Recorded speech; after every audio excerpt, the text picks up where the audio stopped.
بسم اللہ، الحمدللہ رب العالمین والصلاة والسلام علی سید الانبیاء والمرسلین اما بعد۔ میں نے آپ سے ذکر کیا کہ افضل اذکار میں سے قرآن ہے، اور اس کے بعد افضل اذکار قرآن کے بعد نبی کریم صلی اللہ علیہ وسلم کی سنتوں میں سے جو مسنون اذکار ہیں وہ افضل اذکار ہیں۔ آپ صلی اللہ علیہ وسلم نے جو ذکر سکھایا ہے وہ ذکر افضل اذکار میں سے ایک تو قرآن ہے نمبر 1 پر، جس کا تذکرہ ہم نے پچھلے درسوں میں کر دیا ہے، اور افضل اذکار میں سے نبی کریم صلی اللہ علیہ وسلم کی جو دعائیں ہیں، جو آپ نے اذکار ہمیں سکھائے ہیں، وہ اذکار افضل اذکار ہیں۔ چنانچہ آپ سے اس درس میں ہم افضل اذکار میں سے چند اذکار کا آپ سے تذکرہ کریں گے۔ چنانچہ نمبر 1 پر آپ سے ذکر کرتے ہیں افضل اذکار میں سے لا الہ الا اللہ۔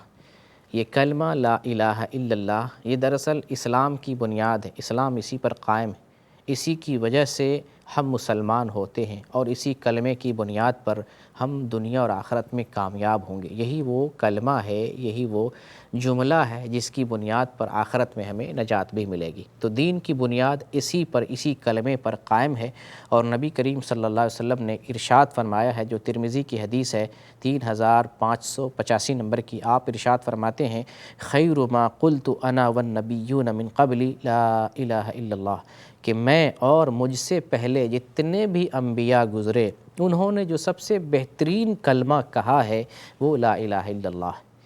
لا الہ الا اللہ، اس کا مطلب، اس کا معنی، اس کا مفہوم کیا ہے؟ لا الہ الا اللہ یہ 4 الفاظ ہے، نہیں ہے کوئی عبادت کے لائق سوائے اللہ کے، اللہ کے علاوہ بندگی کے لائق، پوجنے کے لائق، عبادت کے لائق کوئی بھی نہیں ہے۔ اللہ رب العالمین تنہا، اکیلا، منفرد عبادت کے لائق ہے۔ اللہ کی عبادت میں کوئی بھی شریک نہیں ہے، اس کلمے کا معنی ہے۔ اور یہ کلمہ اتنا عظیم کلمہ ہے کہ اس کلمے کو نبی صلی اللہ علیہ وسلم نے بھی کہا، اور اس کلمے کو نبی سے پہلے جتنے انبیاء آئے، آدم علیہ السلام سے لے کر عیسیٰ علیہ السلام تک جتنے بھی انبیاء آئے، تمام انبیاء نے اس کلمے کا ذکر کیا ہے لا الہ الا اللہ، کیونکہ اسی کلمے کی تبلیغ کے لیے تمام انبیاء کو اللہ رب العالمین نے بھیجا ہے۔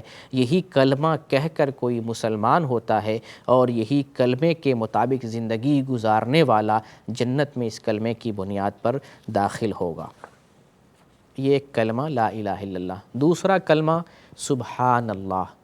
پہلے اس کا معنی سمجھیں، سبحان اللہ، سبحان اللہ۔ سبحان کا مطلب ہوتا ہے پاک، اور اللہ کا مطلب اللہ۔ اللہ پاک ہے، منزہ، ہر عیب سے، ہر نقص سے، ہر کمی سے، ہر کمزوری سے اللہ پاک ہے۔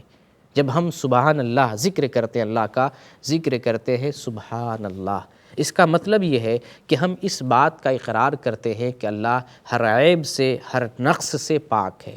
تو یہ عظیم اذکار میں سے ہے، ہم اللہ رب العالمین کا ذکر کرتے ہوئے اپنی زبان سے صبح شام کسی بھی وقت سبحان اللہ، سبحان اللہ، سبحان اللہ پڑھتے رہا کریں، یہ ذکر کرتے رہا کریں۔ یہ دوسرا ذکر ہے۔ تیسرا ذکر ہے الحمدللہ۔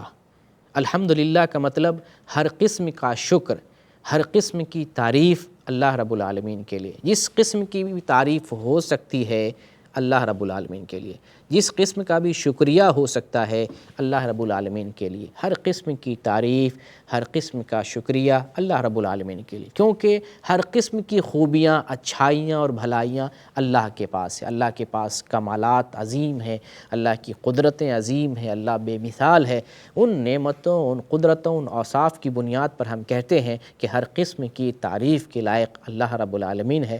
لہٰذا اپنے ذکروں میں ہمیں الحمدللہ، الحمدللہ کا ورد جو ہے جاری رکھنا چاہیے، اسے ہمیں پڑھتے رہنا چاہیے۔ نبی کریم صلی اللہ علیہ وسلم ارشاد فرماتے ہیں، صحیح مسلم میں یہ حدیث ہے، 223 نمبر کی حدیث ہے، آپ صلی اللہ علیہ وسلم فرماتے ہیں والحمدللہ تملأ المیزان۔ الحمدللہ کہنے سے میزان، ترازو بھر جاتا ہے۔ ترازو بھرنے کا مطلب ہے وزنی ہو جاتا ہے۔ الحمدللہ پڑھنے کا جو اجر ہے، اس کا جو ثواب ہے، اتنا ثواب ہے کہ ترازو میزان بھر جاتا ہے۔ اور آپ فرماتے ہیں وَسُبْحَانَ اللَّهِ وَالْحَمْدُ لِلَّهِ تَمْلَآنِ مَا بَيْنَ السَّمَاوَاتِ وَالْأَرْضِ، اور جو سبحان اللہ والحمد للہ کہتا ہے، ایک تو ہے الحمدللہ، دوسرا کلمہ ہے وسبحان اللہ والحمدللہ۔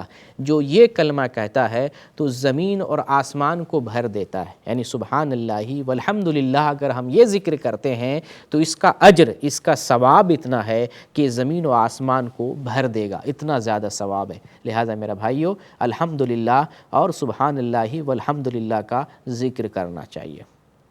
اگلا ایک چوتھا ذکر سبحان اللہ و بحمدہ، یہ چوتھا ذکر سبحان اللہ و بحمدہ۔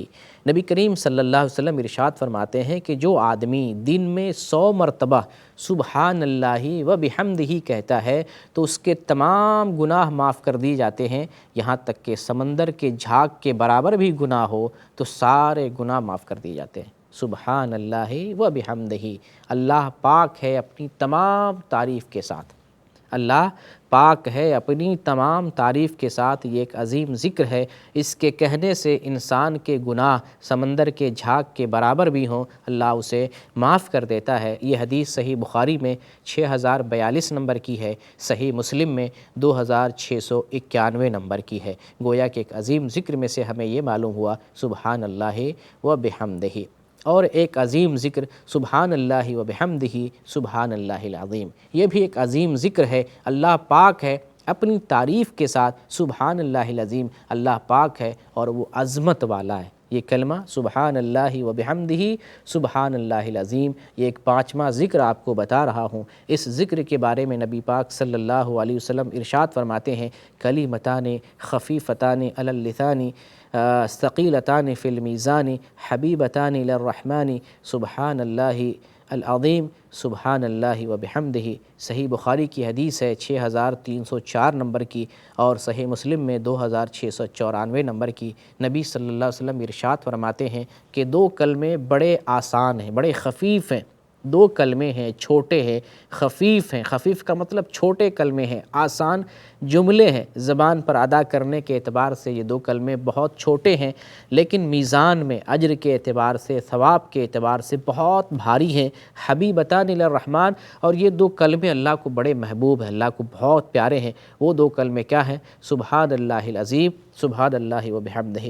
یہ دو کلمے ہیں سبحان اللہ العظیم سبحان اللہ و بحمدہ۔ لہٰذا مسلمانوں کو یہ ذکر بھی کرنا چاہیے، یہ عظیم ذکر ہے، اللہ کو بہت محبوب ہے، میزان میں بہت بھاری ہے، لیکن زبان پر بہت ہلکے ہیں۔ گویا کہ ہم نے آپ سے 5 ذکروں کا تذکرہ کیا، لا الہ الا اللہ، دوسرے نمبر پہ سبحان اللہ، تیسرے نمبر پہ الحمدللہ، چوتھے نمبر پر سبحان اللہ و بحمدہ، اور 5ویں نمبر پہ سبحان اللہ و بحمدہ سبحان اللہ العظیم۔ ان 5 اذکار کو یاد کر لیں، معنی کے ساتھ، اس کی عظمت اور محبت کے ساتھ اللہ کا اس طریقے سے ہم ذکر کرتے رہیں، اللہ اس کے اجر سے ہمارے گناہوں کو معاف کر دے گا، اور جنت میں جانے کا راستہ ہمارے لیے آسان کر دے گا۔ اللہ رب العالمین ہمیں ایمان پر قائم رکھے اور ایمان پر ہمارا خاتمہ فرمائے، آمین۔ وآخر الدعوانا ان الحمد للہ رب العالمین۔